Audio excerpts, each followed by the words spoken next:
एक बार की बात है, एक गांव में मोहन नाम का एक भोला भाला आदमी रहता था। उसी गांव में मोहन का एक छोटा सा घर था। घर में वह और उसकी पत्नी और उसका एक 5 साल का लड़का रहता था। मोहन के पास जमीन तो बहुत सारी थी, लेकिन पर सारी बंजर थी। उस पर बिल्कुल भी फसल नहीं होती थी। इस कारण वो अपना घर चलाने के लिए एक जमींदार के पास काम किया करता था। एक दिन की बात है। लता, ओ मेरी प्यारी लता, आज मुझे जल्दी काम पर जाना होगा क्योंकि आज शहर से सामान आने वाला है, तो मुझे उस सामान को गोदाम में खाली करवाना है। इसलिए मैं जल्दी जा रहा हूँ, वरना सेठ मुझे नौकरी से निकाल देगा। और हाँ, खाना तुम मेरा किसी और के साथ भिजवा देना। यह बोलकर मोहन जमींदार के घर चला जाता है। कुछ समय बाद लता ने खाना बना लिया था और फिर वे घर के बाहर जाती है, लेकिन लता को वहाँ कोई नहीं दिखाई देता। तब वहाँ से चली जाती है और वह जमींदार के घर की तरफ जा रही होती है। तभी सामने से एक तेज रफ्तार में गाड़ी आ रही थी। उस गाड़ी के ब्रेक फेल हो जाने के कारण वो गाड़ी सीधा लता की ओर बढ़ती जा रही थी और फिर वह गाड़ी आकर लता को टक्कर मार देती है। इस कारण लता जमीन पर गिर जाती है और उसको बहुत चोट आती है। तो गांव के कई लोग मिलकर लता को अस्पताल में भर्ती करवा देते हैं। मोहन, अभी अभी गांव से खबर आई है, तुम्हारी पत्नी का एक्सीडेंट हो गया है और गांव वालों ने मिलकर तुम्हारी पत्नी को अस्पताल में भर्ती करवा दिया है। तो तुम ये सब काम छोड़कर जल्दी से अपनी पत्नी के पास जाओ। फिर मोहन वहाँ से चला जाता है। तभी मोहन को अस्पताल जाकर पता लगता है कि लता का ज्यादा खून बह जाने के कारण उसकी इलाज के दौरान मृत्यु हो गई है। तो मोहन बहुत रोता है और अपनी पत्नी का अंतिम संस्कार करता है। एक दिन की बात है, मोहन अपनी पत्नी की तस्वीर के सामने खड़ा होकर रो रहा था। लता, तुमने ये क्या किया? तुम मुझे छोड़कर क्यों चली गई? अब इस बच्चे का क्या होगा? मैं तुम्हारे बिना कैसे रहूंगा? इस बच्चे को कैसे पालूंगा? इससे अच्छा तो मैं भी मर जाता हूँ। ऐसा बोलकर मोहन रोने लगता है। कुछ सालों बाद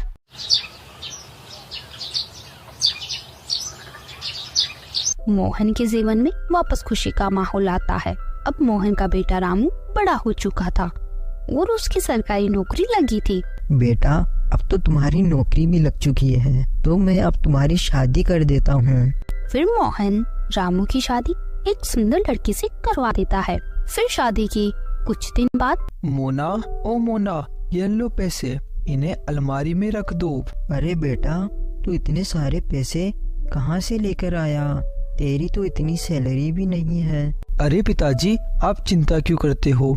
आप तो आम खाओ, गुठलियाँ। बेटा, मुझे भी तो पता चले कि मेरा बेटा किस प्रकार का काम कर रहा है। अब पिताजी, मैं आपको कैसे समझाऊं? इसको कमीशन बोलते हैं। बेटा, क्या तू इसका मतलब लोगों से रिश्वत लेता है?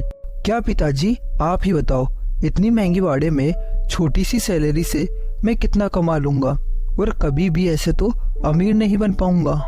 बेटा, मैंने तुम्हारी माँ के गुजरने के बाद तुम्हें पढ़ाया लिखाया, इतना काबिल आदमी बनाया और इतनी अच्छी नौकरी तुम्हें मिली, और आज तुम इस कुर्सी का गलत फायदा उठा रहे हो, लोगों से उनकी मेहनत का पैसा ले रहे हो। पिताजी, आपको क्या पता, आप तो पुराने जमाने के हो। आज के जमाने में जो ईमानदारी के रास्ते पर चलता है वो पीछे रह जाता है। ईमानदारी के रास्ते पर चलूंगा तो धीरे धीरे आगे बढ़ूंगा। बेटा, जो ईमानदारी के रास्ते चलता है वो इंसान बहुत आगे तक जाता है, और जो बेईमानी का पैसा होता है वो कभी भी इंसान को हजम नहीं होता है। पिताजी, आप चिंता मत करो, ऐसा कुछ भी नहीं होगा। फिर मोहन वहाँ से चला जाता है। आप पिताजी से ऐसे क्यों बात कर रहे थे? पिताजी ने कुछ गलत थोड़ी बोला था। रिश्वत लेना पाप है। एक पिताजी कम थे जो तुम भी मुझे सुनाने लग गई। ये सब छोड़ो और मुझे खाना दो। ऐसे ही दिन बीत रहे थे, लेकिन पर रामू ज्यादा से ज्यादा लोगों से घूस लेता जा रहा था। यह सब कुछ मोहन को बिल्कुल भी पसंद नहीं था। तो एक दिन मोहन रामू से बोलता है, बेटा, तेरा ऐसे रिश्वत लेना मुझे तो बिल्कुल भी पसंद नहीं है। तू मेरे खातिर लोगों से रिश्वत लेना बंद कर दे। क्या पिताजी, आप भी रिश्वत लगाए रहते हो? जिस दिन मुझे रिश्वत नहीं मिलती उस दिन मेरा दिन बहुत मुश्किल से कटता है। मुझे बिल्कुल भी अच्छा नहीं लगता। बेटा, तू रिश्वत लेना छोड़ दे। मैं तेरी भलाई के लिए बोल रहा हूँ। ज़्यादा पैसा मनुष्य का लालच बनता है। वो लालच इंसान को कभी सुखी नहीं रहने देता। पिताजी, मैं आपको बता देता हूँ, मैं रिश्वत लेना नहीं छोड़ सकता।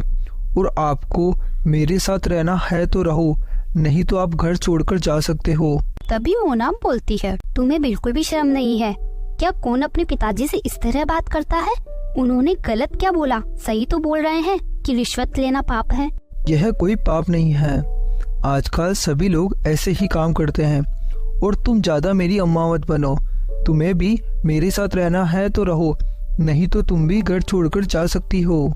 बेटा, तुम दोनों मेरे कारण मत लड़ो। मैं ही इस घर को छोड़कर चला जाता हूँ।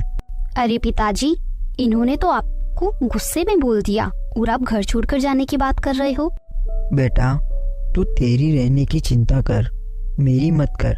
मैं तो कहीं भी जाकर रह लूँगा, पर मैं ऐसे इंसान के साथ बिल्कुल नहीं रहूँगा जो दूसरे आदमियों को कष्ट दुख देता हो। मुझे ऐसे आदमी के साथ नहीं रहना। और लोगों को ऐसे दुख देकर तुम अपने आप को राजा समझते हो।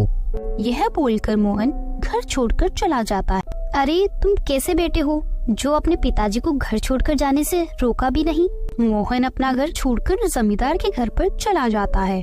क्या हुआ मोहन, आज तुम काम पर समय से पहले कैसे आ गए? फिर मोहन जमींदार को अपने बेटे की पूरी बात बता देता है। मोहन, तुम्हारे साथ बहुत बुरा हुआ।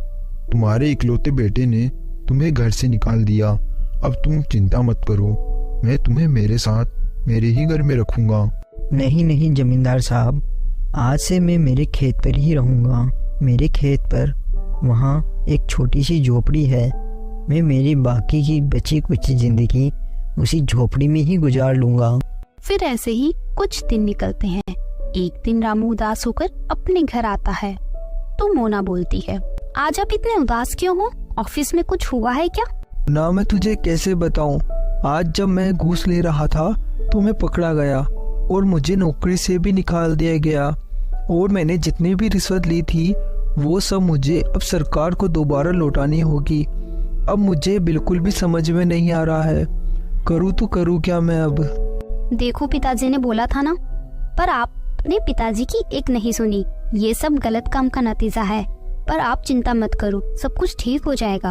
तभी वहाँ पर पुलिस आ जाती है और रामू ने जितने भी पैसे लिए थे वह सब पैसे रामू से ले लेती है। इस दौरान रामू का घर भी बिक जाता है और वह रोड पर आ जाता है। अगली तरफ जमींदार मोहन की झोपड़ी में चला जाता है। अरे जमींदार साहब, आपको इतना कष्ट करने की क्या जरूरत थी? मुझे बता दिया होता, मैं आपके घर ही आ जाता। मोहन, आज तुम्हारे लिए मैं बहुत बड़ी खुशखबरी लेकर आया हूँ।